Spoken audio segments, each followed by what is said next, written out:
Es dirigente nacional del Nuevo MAS y de Las Rojas. Me refiero a Manuela Castañeira. ¿Cómo andas, Manuela? ¿Cómo estás, Franco? Muchas gracias por el llamado. Efectivamente, estoy acá, en este momento, en Lima, Perú, muy cerquita de una movilización que está sucediendo mientras hablamos. Entre tantísimas movilizaciones, en un panorama para la Argentina, al menos de tanto desdén informativo, ¿no? La situación institucional de Perú es de una gravedad que en un caso como este, Manuela, reafirma, insisto, ese desinterés casi, yo diría, histórico, ¿no? Inmutable que la Argentina tiene, no sé por qué, respecto de un país tan importante para nuestra región. ¿Cuál es la situación concretamente en este momento? ¿Crees que hay, Manuela, algún tipo de posibilidad efectivamente de salir de un trance institucional así en lo inmediato? Mira, Franco, te voy a ser muy clara de lo que estoy viendo y además me he entrevistado con muchas organizaciones obreras como la CGT peruana, me recibió su secretario general y distintos representantes sindicales como bancarios, me entrevisté con dirigentes docentes, con delegaciones estudiantiles que han hecho en las universidades recibimientos de estudiantes y comunidades del interior, y te puedo afirmar que lo que hay hoy en Perú es un golpe de Estado. Un golpe de Estado basado en la represión, donde hay más de 60 muertos, donde hay persecución, donde acá en Lima mismo estoy viendo un centro militarizado, tanquetas en las calles, no puede circular por las plazas, donde hay un golpe de Estado cívico-militar y un parlamento que está basado en una constitución que es rechazada en el país porque es fujimorista, es una constitución amañada que se ha hecho sobre la base del fraude y que le ha dejado un montón de recursos, por decirte legales, pero no legítimos, para poder, al poder perpetuarse y para poder hacer, por ejemplo, lo que han hecho, que es desconocer la voluntad popular, desconocer presidentes y a través de la maniobra de vacancia sacar presidentes. Siendo un parlamento, una minoría, dice, no, bueno, no tiene atributos morales, porque esa es la argumentación, lo vamos a sacar. Y acá el pueblo estalló, y hay hartazgo, y la movilización es profundísima. El sur, como ustedes sabrán, en un estado de excepción, con una represión brutal, con la masacre de Juliaca, como se conoció, 18 muertos en un día, con balas de plomo por parte de las fuerzas represivas del Estado. Acá hubo un muerto el fin de semana en Lima, y las movilizaciones no paran. Y acá, mientras hablo con vos, lo que estoy viendo a unos metros es, bueno, a una cuadra en realidad, me alejé para poder hacer esta conversación, son las comunidades del interior que se organizan, que se autofinancian, que hacen colectas entre vecinos de a un sol, de a 2 soles, mientras que a la policía le ponen de 8.000 los poderes, que se regalan agua, comida, alojamiento para poder enviar desde las comunidades hacia el centro, hacia Lima, para ser escuchados, y vienen en tandas, vienen unos 500 de una comunidad, se van, vienen otros 500 y hacen relevos. Un nivel de organización enorme. En las marchas, por ejemplo, que estuve, se canta Dina asesina.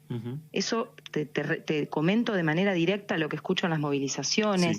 Sí. Y hay un pedido muy concreto, además de que se vaya Dina Boluarte. Hay 4 cosas muy concretas que me han transmitido en todas las reuniones que he mantenido y que he escuchado también en las movilizaciones. Piden que se vaya Dina Boluarte, piden que cese la represión, piden, bueno, esto en Argentina es más difícil de entender, pero es el cierre del Congreso Fujimorista, por la manera despegada de la sociedad que tiene y todas estas maniobras que hacen, y se pide una asamblea constituyente. ¿Por qué? Porque además de las libertades democráticas y el cese de la represión, las comunidades y los sectores de trabajadores y juveniles están trayendo una discusión para refundar el Perú en función de los intereses de las mayorías.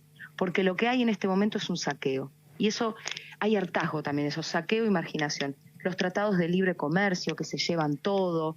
Yo lo estuve contando en algunas otras entrevistas, me comentaron esto, en el 2023 y el 2024 se están venciendo los tratados de libre comercio que había hecho Fujimori bajo la dictadura por 30, 40 años, y este Congreso se quiere perpetuar para poder renovarlos, porque se renuevan de manera muy antidemocrática, que es con la firma de un presidente, y les da fuerza constitucional, y ni los trabajadores, ni las comunidades, ni los vecinos las pueden cuestionar. Imagínate, por ejemplo, llevarse el gas por una firma de un presidente sin ningún tipo de discusión, que no quede nada para el Perú, donde tienen el balón de gas más caro de Latinoamérica. Llevarse la historia del Perú, las ruinas, el Machu Picchu mismo, que está con pocos cuidados, porque todas las contrataciones que hay se llevan todo el dinero y no queda nada y está muy destruido.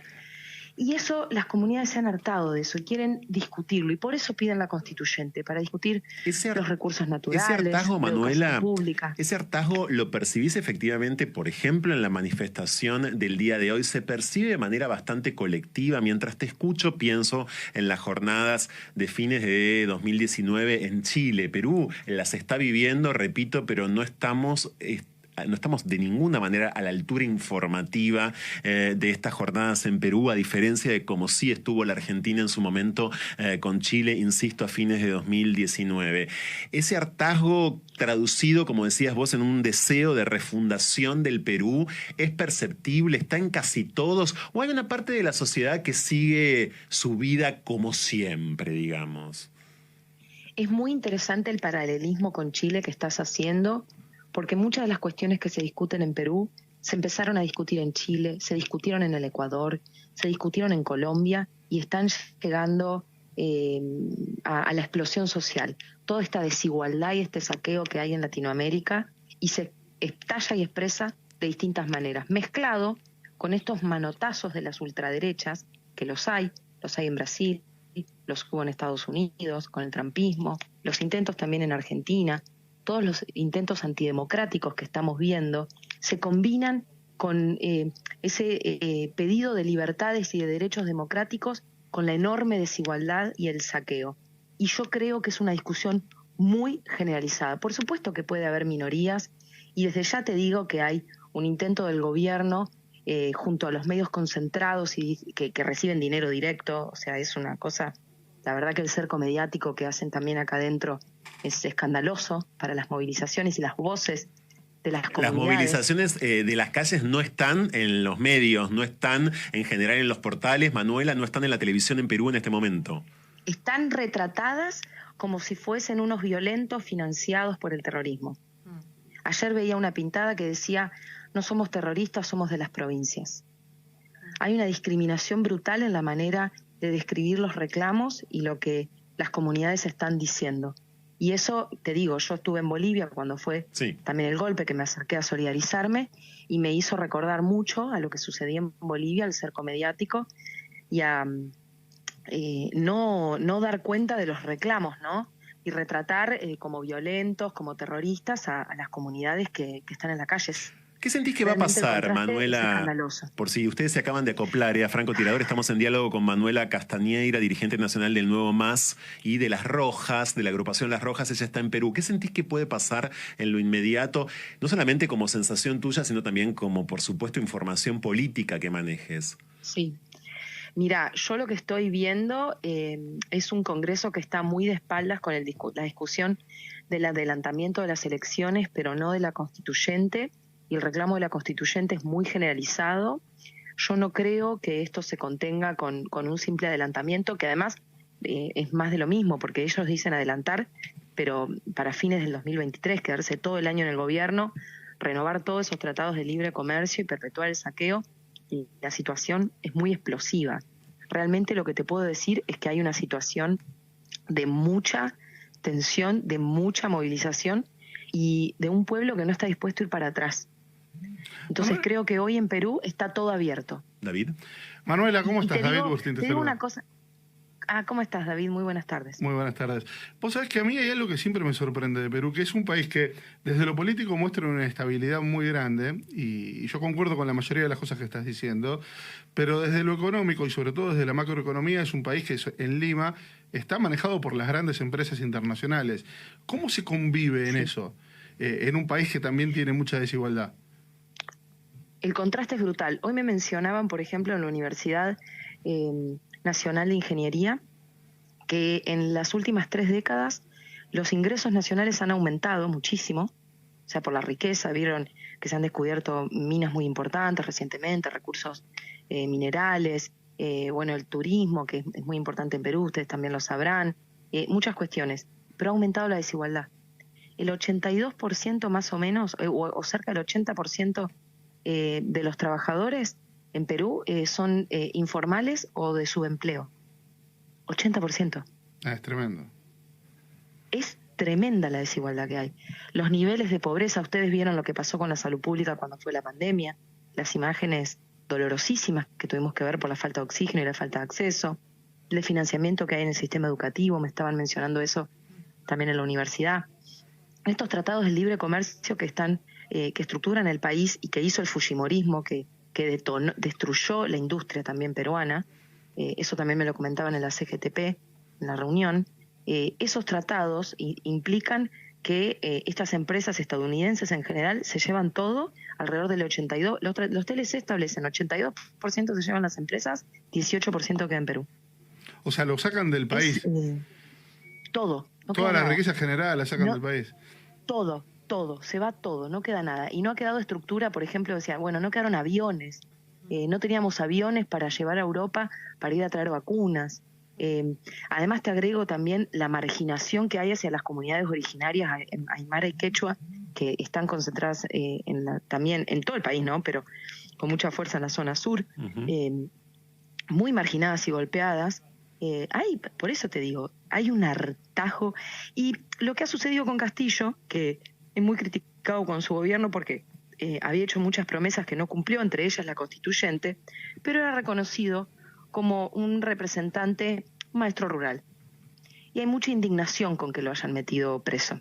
La mayoría y también esto te lo digo no solo por lo que me dicen las entrevistas, sino porque están las últimas encuestas de un Instituto Nacional de Estadística del Perú, sí, que también lo dicen, que casi el 70% de la población está en contra de que Castillo esté preso. Está preso. O sea, una persona que fue votada. Yo no soy castillista y hay un montón de críticas a lo que hizo en su gobierno, pero es la voluntad popular la que lo puso ahí. Y en eso sí, soy una profunda respetuosa de la voluntad popular. Y acá hay un poder concentrado que dijo, no, tres intentos de vacancia se le llama el mecanismo, y lo han sacado. Bueno, toda esa combinación de esa enorme desigualdad en un país con tanta potencialidad, del saqueo brutal que hay por parte de esas empresas, de toda la estructura que viene desde la dictadura y este enardecimiento que hubo en el último periodo con este manotazo reaccionario, golpe parlamentario que lleva los sectores de la derecha, inclusive Dina Boluarte, no importa que era de la propia alianza que se pasó a los sectores a gobernar con la derecha, con las Fuerzas Armadas y con los poderes concentrados. Incluso eso, claro, lleva a una situación de hartazgo descomunal. Y ahora, con todo esto que está pasando, yo no quería dejar de decir una cuestión que me parece que me preocupa y que no abona con la situación, y que es que el gobierno de Alberto Fernández y de Lula en Brasil hayan reconocido al gobierno de Dina Boluarte. Bueno, sí, las consecuencias internacionales de esto es otro, por supuesto, otro capítulo que debería abrirse ya mismo. Algunos signos en este sentido, pero muy dispersos, hay en este momento, sin dudas. Manuela, quiero agradecerte muchísimo por este momento junto a Franco Tirador acá en la 990. Gracias y, por supuesto, volveremos a molestarte en los sucesivos días, esperando desde ya que esta situación, insisto, gravísima del Perú cobre cada vez mayor notoriedad en nuestro país y sobre todo y fundamentalmente se solucione. Gracias, muchas gracias. Totalmente. Gracias a ustedes. La difusión de lo que está sucediendo es muy importante para colaborar en función de la defensa de las libertades democráticas en Perú. Así que muchas gracias y bueno, un abrazo grande. A vos.